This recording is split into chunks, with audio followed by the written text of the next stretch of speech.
Hey everyone, Travis here on week 4, towards the start of week 4, joined by a high of Cloud9 High. You guys did this kind of strange thing in that game just now that you won against XDG, where you did this sort of strange level 2 gank on Mandatory Cloud. Why'd you guys decide to do that? Right, so I don't want to go into too much specifics. We weren't really looking for a gank, but we just wanted to apply pressure. Okay. If you notice what we did afterwards, that's why we did it. We wanted to go pressure their jungler so I could go with him. And that was basically the main goal of it, just so that we could pressure their jungler. Well, you guys burned the 2 flashes and an ignite, I believe. So do you think that that was like too much, or was that still like you were able to scare him off with that? Right, so I burned flash and ignite, and he burned flash. We just didn't need the flash there. He did anyway, but it didn't hinder us in any way. If Kale doesn't have flash, he can never kill a Kha'Zix in lane, and he can't really do anything. And with Vi not having red, we're not really worried about not having summoners. Okay. So people will always be like, oh, you burned so many summoners for his one summoner. We're for them. It's not, because we got their red buff, and what did they get off of that? Summoners that didn't take advantage of. So they didn't gain anything from us burning summoners, and we gained the red buff for it. So. Awesome. Yeah, I just heard the casters talk about it, so I kind of wanted to ask you about it. Other than that, you guys kind of smashed XDG there. Do you think that that was because of your like team comp, or was it just outplaying them? You know, what really allowed you guys to do so well? Right, so we had a pretty good game plan going into it. We got to play our game, and they kind of just got snowballed on. They lost their advantages early game. Well, they didn't have any advantages, really. So we just got to take control of the map and basically decide what we want to do with the game. And Lemon had really good hooks, Balls had really good ultimates, Midos had good pressure, Sneaky didn't die and had great farm and was like the most richest on our team. So we all played well, and it paid off. Yeah, you know, it seemed like Lemon, just watching that game, it feels like his mechanics have improved dramatically from last split. Do you think that that's a fair statement, or do you think that he's always just sort of been throwing out these sick-ass hooks? I'm not entirely sure. He was always good. Obviously, he was like number 1 in Season 3 for like a long time. Well, number 1 at giving first blood. Let's be fair. Well, yeah, but he's still number 1 in the solo queue ladder, to be fair. And we kind of sucked last split. Well, we didn't suck, but we were much more aggressive with our warding at level 1 last split. And he was the one with the ward, so he has to go first. So that's why he would die, because he's kind of the one charging in. So I think he's always been good. He probably did improve, obviously, because people improve. Right. And he's really good now, even if he was good back then. So I would say, yeah, he improved, but he wasn't bad last split at all, since he was number 1 in solo queue for a long time. What do you think is XDG's problem? Like, why were they doing so well, and now they seem to be struggling so much? Like, what is happening with them? I'm not entirely sure. I can't speak for why they aren't doing well, but as far as that game goes, our only plan was to shut down Kale, because if you look at top lane, they have a Mundo. He's not going to carry even if he's fed, and he's not going to get fed, so we don't have to worry about him. Lucian was the bottom lane champion, so we didn't have to worry about him either.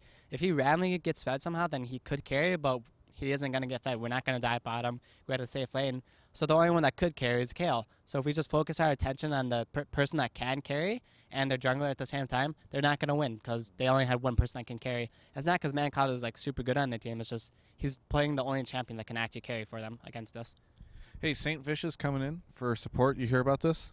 I have not. Yeah, so he's going to be playing for Zakent this week. No information on whether or not like Zakent just had to leave for something or whatever, but he's going to be playing this week for Curse. This is great. Just off the top of your head, as soon as you hear this, what do you think? Sounds terrible, but not because Saint's bad at support. It's just because he's a shot caller, and I'm pretty sure Dominant is too. And when you have 2 shot callers on one team that are trying to be like dominant on it, it doesn't work out that well. So I feel like he's not a bad player, but at the very least, they're going to have bad calls maybe. I don't know if they can close out games. We'll have to see. If they snowball, then yeah, they can like close out the game. But if it's like even gold, it's going to be very hard for them, I think. So you're done for the day, correct? Yeah? Yeah, we're done, and then we play tomorrow against Coast. Okay. What are you going to do now? Go home, eat food, I don't know. Play some games I've been playing. You should play Aura Kingdom, by the way. Aura Kingdom? Yeah, it's a anime MMO RPG thing. I made my own guild on it called Cloud9. You can join. You can be part of us. Oh, I've been playing WoW, so you should come back to WoW. I got a new subscription, played it for 2 minutes, got level 5 on my Panda Monk, and then I quit the game again. Undid my subscription. Really? Yeah. So wait, did you paid a bunch of money for this, and then you played for 5 minutes? Yeah, basically. It wasn't that much money. I had the game before. No, I had to upgrade to Mr. Pandaria for like $10 or something, and then pay for a month, but that's whatever. Yeah, I've been playing with Zareen. Shout out to Zareen. She's a GameSpot Australia person. She's pretty cool. You should try leveling with somebody, because that's cool. Well, she likes esports, and she's Australian. I don't know. Sounds cool. Yeah. Seems like a nice person. Yeah. I mean, she'd be cooler if she liked esports and was American, but I won't hold it against her. Australian girls. Nothing is wrong with Have being. you heard their accents, dude? Like that one chick from Transformers. Yeah. Well, it's not an Australian accent, but still, I want to say it is. She's pretty hot. Yeah. Okay, so now we're judging Australian accents by a woman who doesn't They're have good an Australian accents. accent. They're good accents, though. Yeah. I don't know. Yeah. You agree, Marking? Give me a nod. He's giving me a nod. There's nothing wrong with being Australian at all. Like, I actually really like Australians in Australia, even though I've never been. So you're saying this to I'm just cover saying it's his better. butt. No, I'm just saying it's He better. wasn't saying nice things about them. Now he has to cover. I'm his just butt. saying it's better to be American. I don't know about that. What's wrong with being Australian relative to American? Nothing is wrong with being Australian compared to What's American. better about being American? It's just This you is don't going have the bad for you, freedom. Travis. You don't have the freedom. You have freedom in Australia. What? Really? Yes. Literally, it's a prison. Australia is a prison. You heard it here first, boys. You, Tweet that. you have any Australians will be anything that you'd like to say here at the end of the interview? Hi. Yeah, I hope you guys don't yell at Travis too much for him being dumb. It happens. We say dumb things, even I do. But So one dumb thing I would say is H.H. Cole. oh, true. That helps out. I don't know why. But thanks to our sponsors, HyperX, Homejoy, Crunchyroll, Alienware, Logitech, and LawClass. I appreciate everything you guys do for us. And follow Travis at SOTL Travis. That's Twitter for you. And you can follow my Twitter so he never passes me followers at hi_L9. And Marking has one too, right?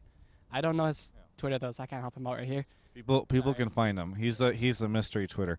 Do you remember whenever you first got into the LCS and we talked about our Twitter follower accounts and you're like, I'm gonna pass you, and I'm like, I know, one day, and you finally did.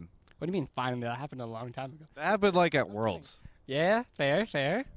It took a long time. How does it feel, Travis? How does it feel? I mean, I do pretty well for myself considering I'm not like on stage, on broadcast all the time. He's you a know? happy guy. He's good to go. You can check out the rest of our coverage of all things esports, high, LCS, and more at ongamers.com. Why are you coming so slow? You know, sometimes you got to mix it up.